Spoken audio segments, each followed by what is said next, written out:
Yes, ఒకసారి ఆశావహుల list ఒకటి play చేయండి. చాలామంది ఆశావహులు ఉన్నారు.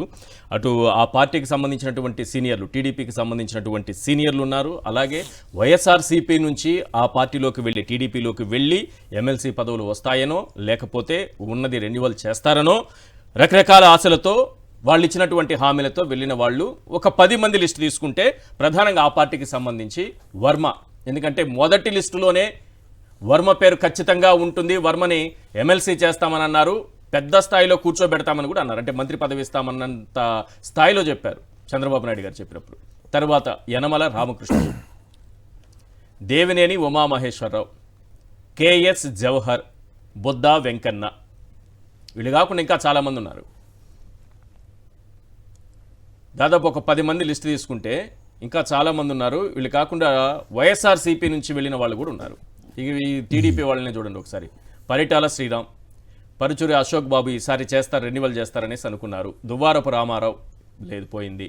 జంగా కృష్ణమూర్తి వైఎస్ఆర్సీపీ నుంచి వెళ్ళారు ఎమ్మెల్సీగా ఉండి. మోపిదేవ్ వెంకటరమణ రాజ్యసభకు రాజీనామా చేసి టీడీపీలోకి వెళ్ళారు. ఆయనకి ఈ ఎమ్మెల్సీని ఇచ్చి పంపిస్తారు, మండలిలో కూర్చోబెడతారని ఒక టాక్ అయితే వినిపించింది. మరి దానికి సంబంధించి ఆ కదలిక అయితే ఎక్కడా కనిపించలేదు.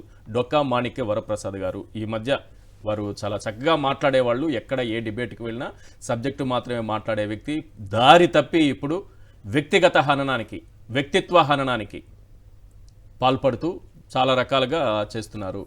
అలాగే వంగవీటి రాధాకి సంబంధించి ఆయన పేరు కూడా వినిపించింది. సరే, అది కూడా ఎక్కడా కనపడలేదు. డొక్కా మాణిక్య వరప్రసాద్ గారు ఇంత కష్టపడ్డా సరే, ఈ విధంగా వ్యక్తిత్వ హననానికి పాల్పడే విధంగా మాట్లాడినా సరే, క్యారెక్టర్ అసాసినేషన్ చేసే విధంగా మాట్లాడుతున్నా సరే ఆయన ఎందుకో పక్కన పెట్టారు. వారిది ఆ లాంగ్వేజ్ కాదు, ఆ భాష కాదు, అయినా సరే ఆయన అలా మాట్లాడారు. అదే అలాంటి భాష ఉపయోగించినటువంటి గ్రీష్మ గారికి ఎమ్మెల్సీ వచ్చింది. మరి డొక్కా మాణిక్య వరప్రసాద్ గారు ఆ స్థాయిలోనే మాట్లాడడం మొదలుపెట్టారు ఈ మధ్య. మరి ఆయనకి ఇవ్వలేదు. భాష మార్చుకున్నప్పటికి కూడా ఆయనకి దక్కలేదు.